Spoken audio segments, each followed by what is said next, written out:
There to my right, that's what's coming out of the stamp mill. But since we put water against the sulfide, we made sulfuric acid. That's a problem because the cyanide leaching process needs to be very basic. It needs to be in the range of about 10.7 for that ore. So we've got to bring that down with caustic. Usually soda ash, which is going to be intermediate between sodium bicarbonate and lye. Now here on the chemical deck, our oldest, most experienced hand will be working on a central belt and trough system on that metal wooden framework, mixing up preparations of that cyanide solution. Back in the day, the only way how you measure your acidity, your pH, is a little piece of paper called a litmus strip. Dip it in, changes the color. Based on that color change, that's your acidity range. That's not nearly accurate enough for us. We trusted in experience. Again, this is before the cyanide's added. Our oldest, most experienced hand, you just dip your finger into that trough, get a good feel for the consistency, and then touch it to the tip of your tongue.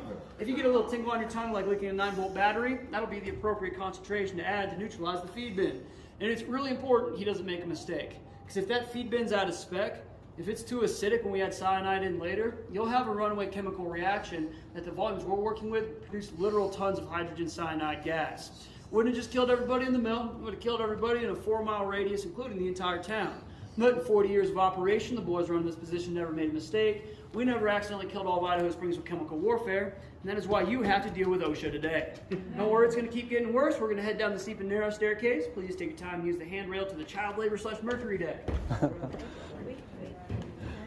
That is. Oh, no, 24 hours a day, sitting through folks. We're going to find out what you guys will be doing. Oh, yeah. So, if the trend is going, right? So, we got several tons of crushed up and neutralized low-grade ore up there in that process bin. There's a conveyor belt underneath it, which will run that ore material to this mechanism here to my left. That's called a classifier. It's got 2 arms like rakes on the inside, and they rock back and forth with gears and cams. And they're going to size grade our ore. We need to go from pea gravel to sand to powder for the mercury amalgamation process. Anything that's too big gets kicked out the back of that mechanism to that large cauldron-looking thing you guys walked by. That's called an arrastra. It has a drive shaft running into the central cauldron portion, and attached to that would be like large kettlebell weights on chains. As the shaft turns, drags the weights and chains around in a circle fashion on the bottom part of the bin. It's going to crush up whatever ore was remaining to an ultra-fine powder, a lot of surface area, good for chemical processing. You take that crushed up low grade, spread it out on those 4 mercury amalgamation tables here in front of me. They used to be lined with pure copper, and this is also where we get the kiddos involved. Because while we had 5 adults working here on a rotating 12-hour shift, we also had an unknown amount of child laborers. We called the kids that worked here powder monkeys. That goes back to the days of tall ships like pirate ships, days of sail. Kids would be working on those ships carrying charges of gunpowder from the ship's magazines to the adults working on the cannons. And that comes over to mining because all explosives hate temperature changes, but none more so than dynamite. Dynamite is a mixture of nitroglycerin, sawdust, and diatomaceous earth. As you swing that dynamite through temperature changes, 55 degrees year-round underground, usually hotter and colder than that outside, through thermal expansion, it'll start to sweat the nitro to the outside of the stick. It'll become very shock sensitive. Next time you set it down a little too hard, you're going home early in a few different pieces, having a real bad day. The way you get around that is you take your kiddos, give them heavy winter jackets with pockets on the inside, stick the dynamite in the pockets, you close their jackets up nice and tight, and their body heat is going to keep that dynamite at a nice stable temperature. Kids are also a lot more high energy. They're a little bit more maneuverable underground. They can make it to the blast face faster. You can use shorter fuses, save a little money that way. That was never our part of the operation. That's just why we called them powder monkeys. They'd be doing maintenance and lubrication on all this machinery as it's still run. State mill runs during the day shift. This all runs 24 hours a day. It is not shut down for maintenance. Kids would be climbing on the mechanisms, using their little hands, keep the rocks out of the gears, keep those oil pots topped up. We also got our kids involved with the Mercury process. We take our kiddos, give them buckets full of liquid mercury, and an applicator on a big old stick like a giant toilet brush, and they would climb out onto the decking between these amalgamation tables. They would paint that liquid mercury on top of the low-grade ore. The mercury forms an amalgam with the gold, binding to it on a molecular level the same way a dental filling works. It strips it right out of the rock material. That gold mercury amalgam would then be shipped by rail. The little road you guys parked on, that was our own little rail line of the Colorado and Southern Railroad. And we take it down to Golden, Colorado, to a smelting unit where they would boil off the mercury fraction of the amalgam in a process shown here, recondense that, send it back to us to reuse. We reused about 70% of the mercury on site. It's not because we cared about the environment or anything. It was just real expensive. The other 30% probably went into the creek. And the gold goes down to the Denver Mint. This is pre-Federal Reserve, so it's going into coins, going into golden eagles, a $20 piece. And from there, the leftover rock material will be brought down to the final deck, which is flotation cells. But you guys know about Mad Hatter's disease, right? Early onset dementia from occupational mercury exposure. The crazy guy in Alice in Wonderland. Yeah, everybody here got that. So you start working here as a kid, as a powder monkey, maybe about 12 years old. You'd be making the equivalent of what an adult would be making at any other operation. Modern adjusted relative purchasing power, neighborhood of 50 to 60K a year adjusted as a 12-year-old. By the time you're a 20-year-old, you're now one of those five guys. You're making way more than you'd be making at any other operation. Modern adjusted relative purchasing power, 100, 150K a year. Now, by the time you're 25 years old, you're so insane from mercury fuel poisoning, you can't continue to work anymore. And you're turned loose, very wealthy, still quite deaf, and very insane in all the casinos and brothels on the Central City Blackhawk. And you were dead before 40. As far as we know, no one actually died here on the premises. They all died decades later of chemical exposure, but it was everybody before their due time. Never had an issue maintaining a workforce, though. Someone quit or died, there'd be 20 more people to take their place. You gotta look at it through the eyes of the people that lived here at the time. So let's say you're a 14-year-old boy living in this valley with your family, and your dad dies in a mining accident in one of the hundreds of shafts out here. You're the man of the house now. You got a mom and a couple of baby sisters at home that now you have to provide for. So what are you gonna do? Come work at the mill. Not only can you take care of your mom and your baby sisters, you can set them up for life and buy them a nice big house, and they don't have to worry about anything ever again at the expense of your health and your future. But through the eyes of the people that lived here at the time, that was not unusual. It was just considered a man's burden in the way life was. Now, fortunately, we outlawed mercury amalgamation milling in the United States in the 1970s and child labor a lot earlier. So we don't turn the kiddos loose with buckets full of liquid mercury anymore. But I chat, small talk with everybody when we're doing the gold panning thing, like I'll be doing with you guys later. I've had a lot of people out here from like Peru and Venezuela recently. And they'll tell me like, yeah, everything you said about the kids and the mercury, that still happens in many less industrialized parts of South America today. So this is part of our horrible industrial past. But some people woke up this morning and had to make that choice. And on that happy note, let's go learn about flotation cells. A lot easier with 8 people. Again, imagine it with 25 to 30. All right, so these are our racks of flotation cells. This is the most recent part of our operation, being installed in 1916. They're the brainchild of a Cornish mill worker. The Cornish people are from Cornwall in England, and they have a cultural, institutional knowledge of mining and mill work that's not only far over the United States, they've been mining tin out of Cornwall since the Middle Bronze Age, like 4,000 years ago. So they've always been some of the best of the best, and they brought us this technology. The way this works is you take your tailings, your leftover rock material from your amalgamation process, and you put them into each one of these cells. Within each cell is a drive shaft with a flywheel on top and an agitator at the bottom like a paint mixer. Flywheels be tied together with belts, taking power from a common drive line, like that one right there. And that's going to mix up a mixture of your water, your tailings, a couple other chemicals. Most important is pine oil. And any gold-bearing sulfides that we miss in the amalgamation process will become chemically attached to the pine oil, which will float them to the top of each one of these cells. Oil and water, right? At the back of each line of cells, there's another small drive shaft with wipes on it, and that's going to slowly turn, sweeping all that floating pine oil with the gold sulfides on it in the collection boxes at the back, where it'll all get tanked down around to our cyanide leach tanks, which are now display cases in the museum. The reason why this matters is that way we're not running direct tailings into a further milling process. Using flotation technology, we're taking concentrate over the remaining gold sulfides and only carrying on and continuing to mill that concentrate. That'll give us our good yields. Now our competitors, they might do amalgamation and they might do cyanide leaching, but only we had deep enough pockets to run all 3 of these processes in series. And that's how we hit almost modern yields over 100 years ago. Now sort of the folklore behind the discovery of this technology is when you're doing your pickaxe face mining, your Snow White and the Seven Dwarfs thing, when you're done with your shift, if you were smart and you wore flannel or wool, you'd have a bunch of tiny particles of pure gold caught up in that clothes from that face you've been hitting all day. Come home at the end of the day, wife does laundry in a wash basin in front of the cabin with some pine oil. She's done the laundry, well, search that wash basin is now shining with all the gold that was in your clothes. And she got to keep that as her side hustle, which for women in the workforce, it might be her only opportunity for an income independent of her husband, so it was a pretty big deal.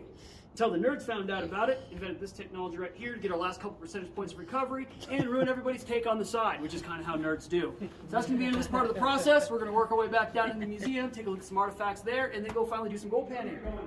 But like Rick said earlier, you only got to do it once, that's all right. They did not know about the cyanide and mercury poison. They don't find out about that until decades after they might work. They're more worried about death from actual mechanical accidents. So that concentrate would then be piped down. These 3 cyanide leach tanks here in the back corner, 2 of which are now turned into display cases.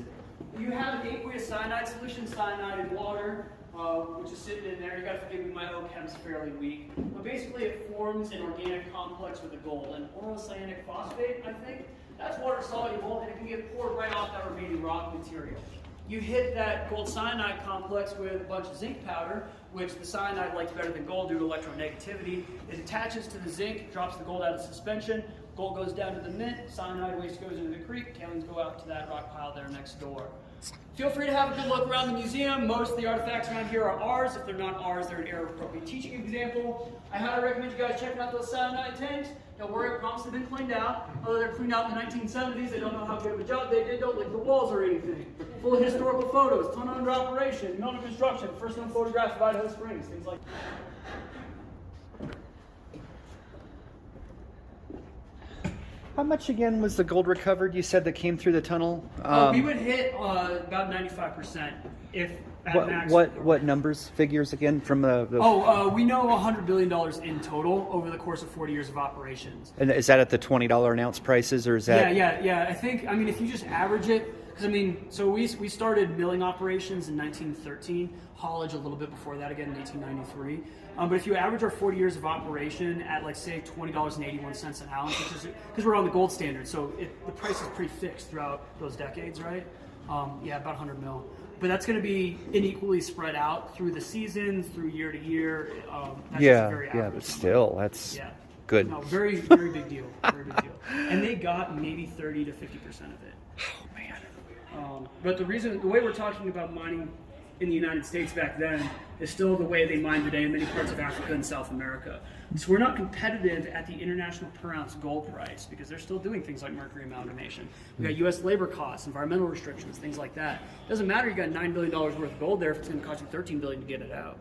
On a smaller scale, so I've talked to a friend that runs his gold dredge or dry washer, keeps the black sand. Yeah. And I'm sorry, it says they get maybe 3/4 of a gram in the flake and the nuggets, but then they're going to classify it down really fine and then use a mercury retort or something, and they get like 7 or 8 grams. Yeah. So I've been throwing away black sand for 30 years. I've been prospecting. Who knows how many ounces that could have been. Yeah, you are allowed to use mercury on like a personal, non-business application. But if you use that for like a business, big trouble. What's up? Are these all from here? No, some of these are from here, but some of these don't even really occur that much in the United States. So like obsidian, that's volcanic glass. When lava cools down really, really fast, it makes natural glass, but there's none of that in Colorado. The 2 nearest places for obsidian for us are going to be the Valley Caldera in northern New Mexico, which is an old supervolcano, and Yellowstone, which is a newer supervolcano. There's no obsidian in Florissant? Not as far as I know. It is possible, though. I don't think there's a lot of volcanism though. Florissant's mostly... We've got some volcanoes in Colorado. I'll have to look that up. It's definitely possible. That's great. Yeah. Because we do have like one little zimmer column from San Pablo. That's pretty recent. Pours Cerro off by 70. This is still right there. And zimmer columns. The exception of San Juan Mountains. San Juan Mountains are 3 largest in Super each larger than those. But that's where all the gold around here, because those mountains are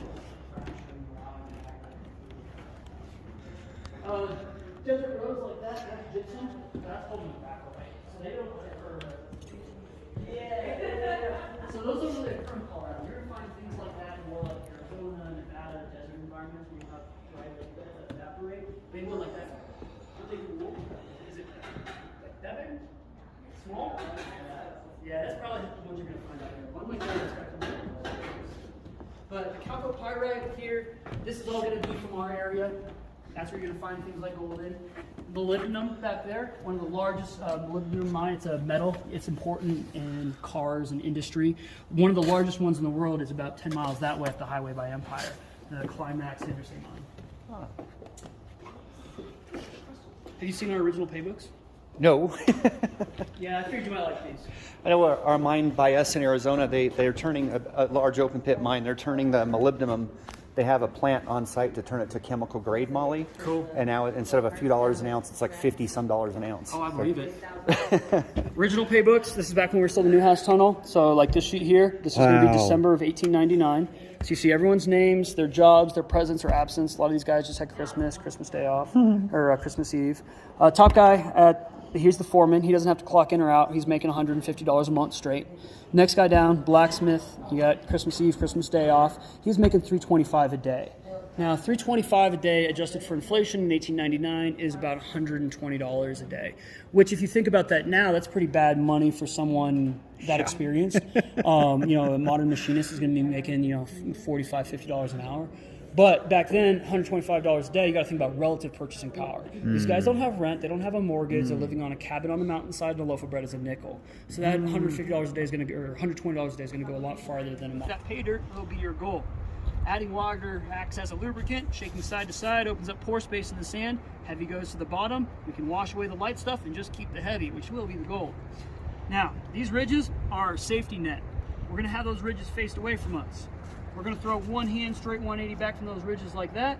That way physics will do the work for us. When we shake, it'll be a lot easier to get that sand to move. We're going to throw some water into your pan. We're always going to keep it nice and soupy. Always like a soup, never like an oatmeal. We're going to start to shake that pan side to side. We're going to slowly move it forward until it's at a nice 30-degree angle like that. And all the sand is at the front against the ridges like this. This is how we're going to run it, always like a soup. And then you're going to put that pan into the water still at an angle, so that sand is in the water. And you're just going to push it forward and back. And that's going to make little waves on your sand beach. See how that light-colored sand's getting washed away? That's what we want. We want to get rid of that light-colored stuff. I usually do about 3 good swooshes of waves at the beach. Bring her back out, keep her nice and soupy. Now you're back to your earthquake.